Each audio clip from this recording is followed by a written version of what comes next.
ভাই China truck ড্রাইভারদের মাথায় কি পরিমাণ বুদ্ধি থাকলে এরকম একটা কাজ করতে পারে। নিচে প্লেন সিট বসিয়ে দিয়েছে ভাঙার মাঝখানে, এরপর ট্রাকটা চালিয়ে দেয়, তারপর দেখা যায় ট্রাকটা আসতে পারে না।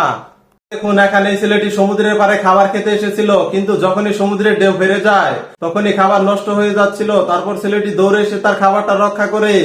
দেখুন এখানে এই ছেলেটি গাছের ছালটা ছাড়াচ্ছে, কারণটা হচ্ছে এই গাছের ভিতরে কুয়েল পাখির বাচ্চা রয়েছে, কি সুন্দর দেখতে। দেখুন যাদের ব্যাডমিন্টন খেলার পার্টনার নেই তারা এই ফেদারটা কিনে আনতে পারেন, এরকম ভাবে খেলতে পারবেন। বন্ধুরা প্রথমে আমি দেখে ভেবেছিলাম হয়তো পেঁয়াজ গাছ রোপণ করছে, কিন্তু আসলে তা নয়। এই পেঁয়াজ গাছগুলো রোপণ করা ছিল সেইগুলা এই মেশিনের মাধ্যমে তুলে ফেলছে। এই যে দেখুন বিল্ডিং দেওয়ার সময় মিস্ত্রি যদি হয় অটোবাস, তাহলে তো বিল্ডিং এর এই অবস্থা হবেই। দেখুন বৃদ্ধ বয়সে যদি স্বামী স্ত্রীর মধ্যে ঝগড়া লাগে তাহলে পরিণতিটা কেমন হতে পারে। উল্টো তার স্ত্রী তাকে মারতে এসেছে। এই যে দেখুন এই ছেলেটি একটি জাল নিয়ে এসেছে, এই জালটা পানির মধ্যে ফেলে দিয়েছে। তারপর দেখুন যখনই জালটা টেনে ওঠায় কতগুলো মাছ উঠেছে সামান্য এই জালে। দেখুন প্রথমে আমি এই গাছটাকে দেখে তো ভেবেছিলাম এটা মরিচ গাছ, কিন্তু আসলে আস্তে আস্তে দেখা যাচ্ছে মরিচ গাছের উপরে বানর বসে আছে। দেখুন বন্ধু এটা হচ্ছে জাপানের ঘাওড়া মার্কা পুতুল, যাকে যতভাবে চেষ্টা করা হোক ঠিক আগের মতোই ফিরে আসবে। তোমার এমন কোন ঘাওড়া বন্ধু থাকলে কমেন্টে মেনশন করো। ভাই দেখুন চীনের মানুষ কতটা ট্যালেন্টেড। তার এক বন্ধু তাকে বলেছিল তুই এই রিং এর উপর দিয়ে কি হেঁটে যেতে পারবি, সাথে সাথে চ্যালেঞ্জটা অ্যাকসেপ্ট করে নিয়ে রিং এর উপর দিয়ে দৌড়াতে শুরু করে। ভালো লাগলে শেয়ার করে যাবে। আরে ভাই চায়নাদের মাথায় কি পরিমাণ বুদ্ধি থাকলে এরকম একটা কাজ করতে পারে। এখানে ময়লা আবর্জনা পরিষ্কার করার গাড়ি দিয়ে দেখুন পাতা জমেছিল, সেই পাতাগুলো কিভাবে পরিষ্কার করে নিচ্ছে।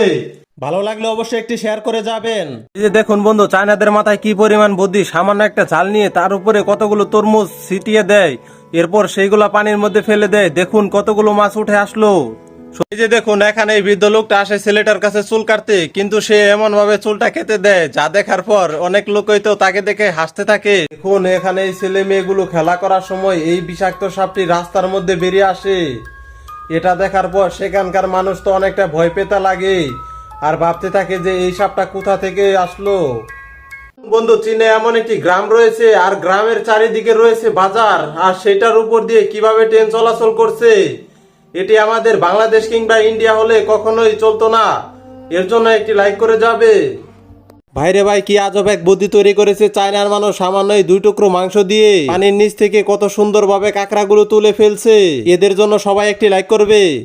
ভাই দেখুন কি একটা আজব মোবাইল তৈরি হয়েছে, যেই মোবাইলের উপর দিয়ে মানুষ হাঁটতেছে। সত্যি অবাক করা এই বিষয়টা। এটা হচ্ছে চীনের দেশে। এখন আপনার কোনো শার্ট যদি পুরনো হয়ে যায় তাহলে সেটা এখন থেকে আর ফেলে দেওয়া লাগবে না। সেই শার্টটাকে কেটে সুন্দরভাবে একটি বালিশ বানিয়ে নিতে পারবেন। এখন একটি লাইক করে যাবেন। এখন কোনো গাড়ি যদি রেস দেওয়ার সময় চাকা নষ্ট হয়ে যায় তাহলে মেকাররা কত দ্রুত তাড়াতাড়ি মেরামত করে সেই গাড়িটা আবার পাঠিয়ে দেয়। যদি ভিডিওটা ভালো লাগে একটি লাইক করে যাবেন। ভাইরে ভাই এই ছেলেটি একটুর জন্য টেনের নিচে পড়লো না। সত্যি বলতে হবে এই ছেলেটির ভাগ্য অনেক ভালো, এর জন্য সবাই একটি লাইক করে যাবে।